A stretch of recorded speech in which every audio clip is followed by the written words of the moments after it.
সুরমিনা ইয়াসমিন জিন্দাবাদ, হাতের ছবি জিন্দাবাদ, সুরমিনা ইয়াসমিন চাই কি? সুরমিনা ইয়াসমিন বরলস্কর ভোটে দাঁড়াইছে ৭ নং কাটিগড়া পঞ্চায়েত থেকে। কংগ্রেসেরই দলে থেকে টিকিট পাইয়াছে, সবাই মিলে ভোট দিবেন সুরমিনা দিদিকে। সুরমিনা ইয়াসমিন বরলস্কর ভোটে দাঁড়াইছে ৭ নং কাটিগড়া পঞ্চায়েত থেকে।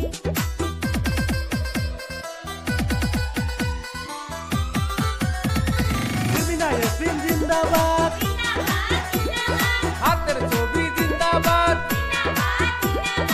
আই কংগ্রেস জিন্দাবাদ, তরুণ গগৈ জিন্দাবাদ, সুরমিনা ইয়াসমিন চাই কি? সুরমিনা ইয়াসমিন হইল গরিবের নেত্রী, সুরমিনাকে ভোট দিলে হইবে উন্নতি। শুনেন শুনেন এই অঞ্চলের খালু খালা, সুরমিনাকে ভোট দিলে হইব ওয়ালা। সুরমিনা ইয়াসমিন বরলস্কর ভোটে দাঁড়াইছে ৭ নং কাটিগড়া পঞ্চায়েত থেকে। সুরমিনা ইয়াসমিন জিন্দাবাদ, হাতের ছবি জিন্দাবাদ,